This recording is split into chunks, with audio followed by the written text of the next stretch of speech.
মৰাণৰ পৰা আহোঁগৈ এপাক সেইকাৰণে অলপ পাৰফিউম চাৰফিউম লগাই টিপ টপ হৈ লৈছোঁ। কি কৈছা ভাইটি? মৰাণ যাব ওলাইছোঁ। লগৰটো বোলে গাড়ীখন ঠিক কৰিব লাগে, তাকে লগত লগ ধৰিছে। যাওঁ আমি চবেই। ব'লা যাওঁ। ব'লা যাবানে? একচুৱেলি আমি শুই আছিলোঁ, আহি পিনে লগৰটোৱে ক'লেহি যে কি তাৰ বোলে গাড়ীখনত কিবা এটা স্ক্ৰেচ পৰিছে, সেইটো অলপ দেখাই মেলি ভাল কৰিব পৰা যায় নি খবৰ খাতি কৰি আহোঁ। তো এতিয়া গৈ আছোঁ আমি আমাৰ মেছৰ পৰা মৰাণলৈ, গতিকে ব'লক।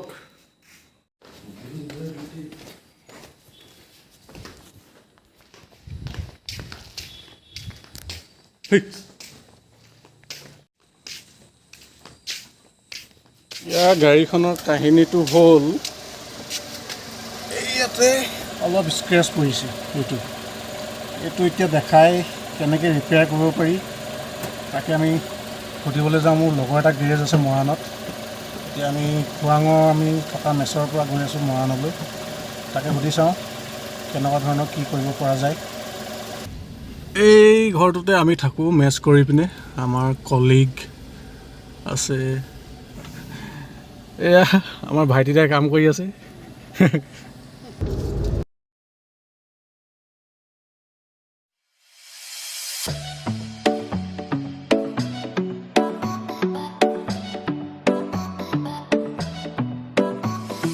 নমস্কাৰ বন্ধুসকল, স্বাগতম জনাইছোঁ মোৰ অন্য এটা ভিডিঅ'লৈ। আৰু এতিয়া আমি গৈ আছোঁ মৰাণলৈ। লগত আছে কৌশিক আৰু এইফালে আছে কুলি ড্ৰাইভিং ছিটত। কুলি কিন্তু কেমেৰা ফবিয়া, সেইকাৰণে সি হেনো কেমেৰাৰ আগত নোলায়। তো কথাটো হ'ল এনেকুৱা যে কি কুলিৰ এখন গাড়ী আছে এল্ট্ৰজ, নতুনকৈ লৈছিলে, আজি 6 মাহ 7 মাহ হৈছে কি নাই হোৱা। কিন্তু তাৰ মানে কি হ'ল, তলৰ এই ৰানিং বিটটোত কিবা এটা স্ক্ৰেচ পৰি গ'ল। তাকে এতিয়া আমি দেখাবলৈ যাওঁ মৰাণত। মোৰ লগৰ এটাৰ এটা গেৰেজ আছে, গেৰেজটোত গৈ পিনে তাক দেখাই লওঁ কেনেকুৱাকৈ কি কৰিব পৰা যায়। এতিয়া আমি আছিলোঁ আমাৰ মেছত, আমি য'ত কাম কৰোঁ তাত আমি মেছত থাকোঁ। এই মেছৰ পৰা গৈ আছোঁ মৰাণলৈ।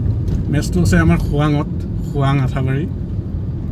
এতিয়া গৈ আছোঁ মৰাণলৈ তাৰ পৰা মেছৰ পৰা। আৰু কুলিৰ লগত গৈ দিছোঁ যেতিয়া কুলিয়ে কিবা কিবি খুৱাব বোলে মৰাণত। বাবাৰচিত খুৱাব নে কি? হে ক'ত খুৱাবা? বাবাৰচি বঢ়িয়া। বাবাৰচিত আজি মাম খানা এটা হ'ব।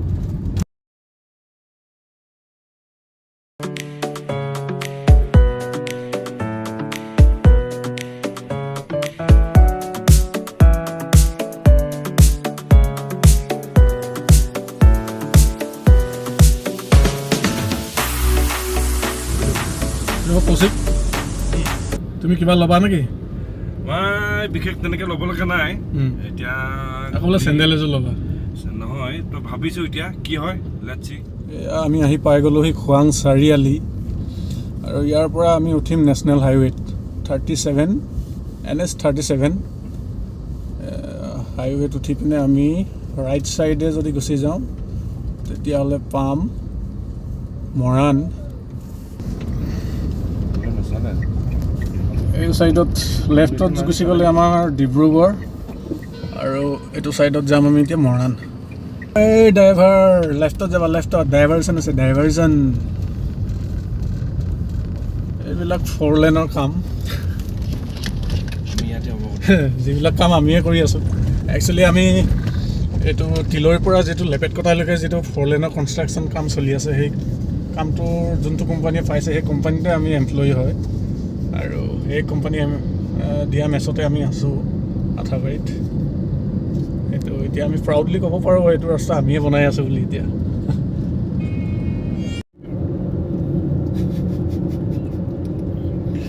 লাগি থাকা মুন্না ভাই।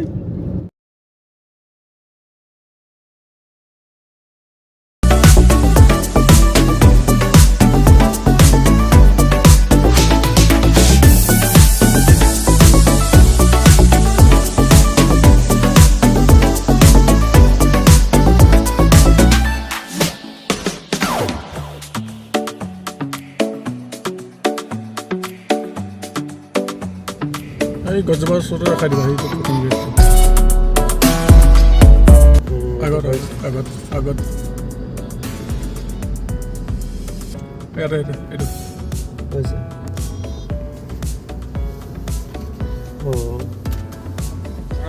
আহি পালোঁ এতিয়া মেছ আৰু মেছত আহি ফ্ৰেছ হৈ ল'লোঁ কুলিৰ যিটো গাড়ীৰ প্ৰব্লেম আছিলে সেই প্ৰব্লেমটো আমি তাত 50% ছল্ভ কৰি ল'লোঁ মানে যিখিনি ফুটুকা পৰি আছিলে যিটো এৰিয়া ফুটুকা পৰি আছিলে সেই ফুটুকা পৰা এৰিয়াখিনি আমি ঠিক কৰি ল'লোঁ কিন্তু ৰঙৰ কামখিনি ইনকমপ্লিট হৈ থাকিলে এই আন্ধাৰো হৈ আহিলতো আৰু পোহৰ কম হোৱাৰ কাৰণে মানে ৰঙৰ কামটো নেক্সট এদিন কোনোবা দিনাখনি কৰিব সেইদিনাখনি গৈ পিনে কৰি আহিব লাগিব আৰু কৌশিকৰো চেণ্ডেল লোৱা কথা আছিলে কিন্তু কুলিৰ গাড়ীখনত লাগি থাকোঁতেই মানে চেণ্ডেলৰ কাৰণে টাইম উলিয়াবই নোৱাৰিলোঁ চেণ্ডেল কিনাই নহ'ল গতিকে যিদিনাখনি কুলিৰ গাড়ী আমি পেইণ্ট কৰিব যাম সেই পেইণ্ট কৰিবলৈ যোৱা দিনাখনি কৌশিকৰো চেণ্ডেল আমি কিনিম আৰু মই এতিয়া আপোনালোকক আমাৰ মেছৰ যিটো কিটচেনটো দেখাম আৰু কিটচেনত এটা কৌশিকে ধামাকা ৰেচিপি বনাই আছে সেইটো আপোনালোকক দেখাবলৈ ট্ৰাই কৰিম গতিকে বলক এতিয়া কিটচেনলৈ যাম লাগি আছে কিটচেনটো ইয়াত ভাইটি দাই পূৰা সৰিয়হ বাতি আছে সৰিয়হ বটা মাছ আছে আৰু আজিৰ আমাৰ মাষ্টাৰ চেফ হ'ল মিষ্টাৰ কৌশিক কি বনাবা আজি কি খুৱাবা মাছৰ আঞ্জা খাম সৰিয়হ বটাৰ লগত নেকি সৰিয়হ বটা বঢ়িয়া এতিয়া আলুখিনি ফ্ৰাই কৰি লৈছোঁ আলুখিনি ফ্ৰাই কৰাৰ পিছতে পিঁয়াজ চিয়াজ দি এতিয়া মাছখিনি অলৰেডি ফ্ৰাই কৰিলোঁ তো এতিয়া পিঁয়াজ চিয়াজ দি কেনে আৰম্ভ কৰিম আৰু চাই থাকক হ'ল আমাৰ ভাইটিদা এওঁ আমাক খুৱাই বোৱাই একদম স্বাস্থ্যৱান কৰি ৰখাত এওঁৰ অৰিহণা একেবাৰে অপৰিহাৰ্য এই ভাইটিদা কি পূৰা পাতিছে ন মজা এইটোৱে হ'ল আমাৰ কিটচেন তেল চেল মছলা চছলা কিবা কিবি আছে ইয়াতে আৰু আজি খানাৰ স্পেচিয়েল ৰূপচন্দা মাছ এইফালে আছে আপোনাৰ বিলাহী আৰু এইখিনি আদা নহৰু বটা এনেকৈ পিঁয়াজ দিছা পিঁয়াজ দিছোঁ দিয়া পিঁয়াজ জলকীয়া কৌশিক কিমান বাকী আৰু হ'ব এতিয়া লাহেকৈ বিলাহী দিছোঁ এতিয়া নিমখ 1.5 চামুচ যিহেতু ইয়াত মানে পানী দিয়া হ'ব যে তো সেইকাৰণে 1.5 চামুচ বেছি লাগিব নিমখটো অকণমান বেছি লাগিব হালধি তোমাৰ সৰুকৈ 1 চামুচ দিলে হৈ যাব দৰকাৰ নাই তাতে ৰংটো উঠি যায় আজি খানা ধামাকা হ'ব